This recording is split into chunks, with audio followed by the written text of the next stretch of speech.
So why do we need to be worried about rural and remote dementia care? Well, we've already heard this morning that the prevalence of dementia is increasing.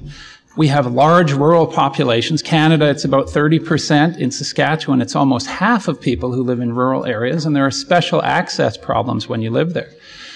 We also have a large older population in Saskatchewan. About 15% of our population is over the age of 65. And we know that across the country, seniors are more likely to live in rural areas than younger people are.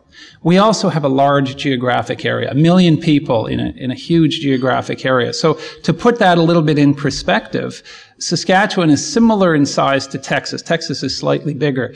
Texas is thought of as this big open space kind of place, but they have almost 27 million people there. So you could fit most of the population of Canada into Texas. Saskatchewan is about the same size and only has 1 million people. So we're more Texan than Texas. We have big, big open spaces. In the early 2000s, the Alzheimer's Society of Saskatchewan looked at some of the barriers in dementia care, and one of the thoughts that really struck home for me was in a focus group when someone said it was like climbing a mountain to get a diagnosis, and it shouldn't really be that way. So in the early 2000s, a group of us got together to see how we could perhaps improve things, and whoops. Okay. There we go. And on the right here is Deborah Morgan. She's a PhD in nursing who was really instrumental in bringing us together. And seated over here is Margaret Crossley, who's a neuropsychologist, our original neuropsychologist in this project. But on the team, we also have people like human geographers, sociologists, and various people, as you'll hear a little bit more about. So our question was, how can we bring the resources of a place like Royal University Hospital in Saskatoon to places like North Battleford, where they have a fairly decent-sized hospital, but also to places like Beauval, where they have a little health center, or places like Pine House Lake, where they have Environment and Resource Management Office, and then there's a small sign underneath that says that it's also the health center. From the prairies of the south to the reserves of the north. So our goal became to develop and evaluate a streamlined, interdisciplinary, one-stop shopping clinic for patients from rural and remote Saskatchewan, occasionally from Manitoba and Alberta as well, for diagnosis and management of dementia, and to evaluate telehealth as a means of delivering follow-up care to patients and their families. And I stress family because this is very much a family-driven intervention. It was also very much community-based participatory research. So these are just some pictures from when we started out. We visited all the telehealth sites in the province, and at the time there were 14. There are an awful lot more than that now. We got feedback from them, and we incorporated that into our plans for the clinic.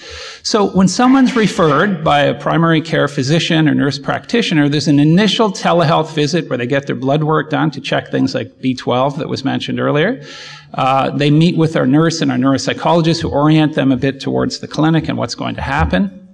Our clinic, we started off our clinic in this old house across the street from the university, and I kind of liked it there, but after a few years it was condemned, and I'm not making that up, and we had to leave, and now we're in nice new digs in a brand new building at the university.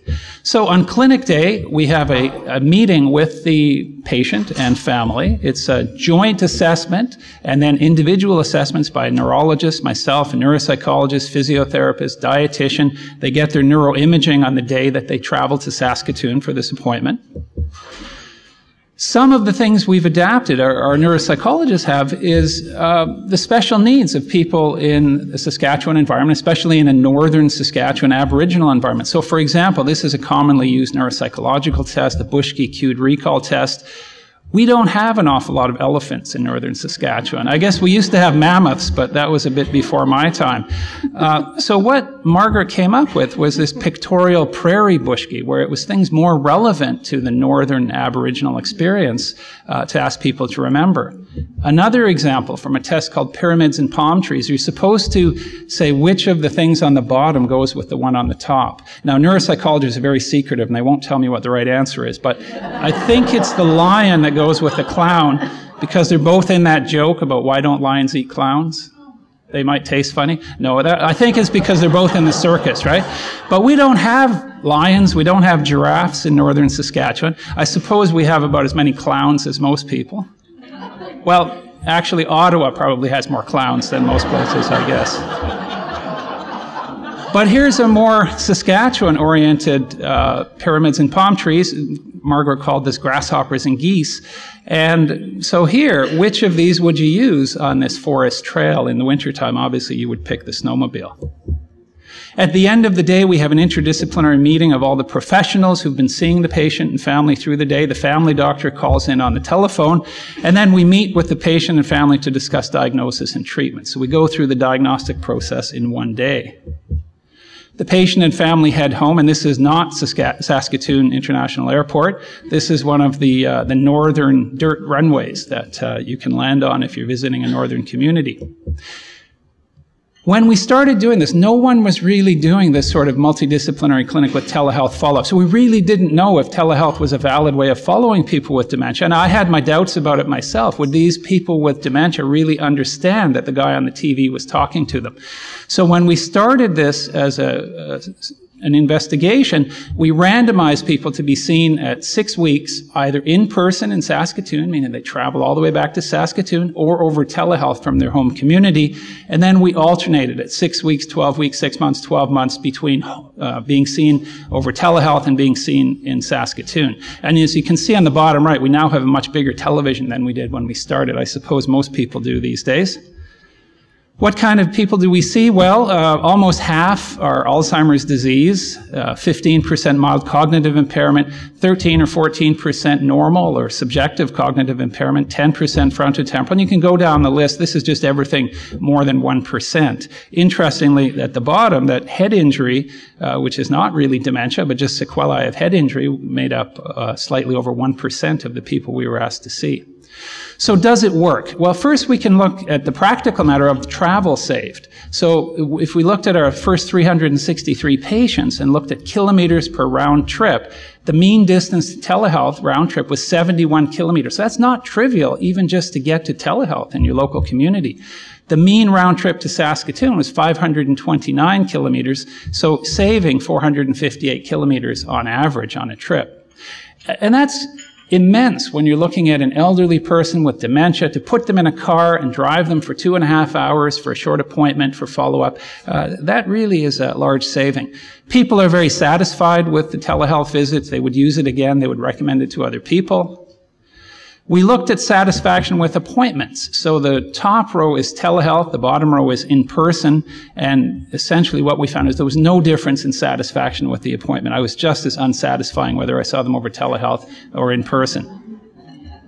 But when we looked at convenience of appointments, there was a highly significant difference. Telehealth was way more convenient than traveling to Saskatoon to be seen. The other thing we wondered, because no one was doing it at the time, was can you follow cognition over telehealth? So we looked at something simple, and we wanted to settle this early on. So in our first 71 patients, we looked at, because we were randomizing people to be seen first by telehealth or first in person, we compared their mini-mental scores on their first 2 visits, figuring that if it's going up or down, it'll balance out over the 2. And there was no significant difference in mini-mental between in-person and telehealth, showing that, yes, this is a valid way of doing simple neuropsychological testing. We don't do the in-person visits anymore. We just follow people by telehealth now that we see that it works. Originally, this was a CIHR-funded research project, so thank you, CIHR. Now that we've shown that it's a valuable enterprise, we're funded directly as a line item in our provincial government. I only get 8 to 10 minutes, and I only have 1 minute and 15 seconds left, so I can't tell you a lot more about the other things we're doing, but we're now working with rural and remote health regions to streamline and improve the journey further for those with dementia and for their families. So we know that memory clinics can't do it all. What we see is really only the tip of the iceberg, and there's a huge number of patients out there who need care in their home communities. So in conclusion, a multidisciplinary, one-stop shopping rural and remote memory clinic with telehealth follow-up is a convenient, valid, effective, and transferable way to improve the care of those with dementia and their families. Transferable, we've had people visit our clinic from places like Australia, which makes sense, they have big open spaces, but also from places like Scotland, where you would think, well, that's a small place. But if you think of things like the Hebrides, those islands are very far away from the mainland, and it's a huge trip to come to the mainland for care. So I'll leave you with a picture of Saskatoon in the evening and a couple of pictures of rural Saskatchewan at the bottom there.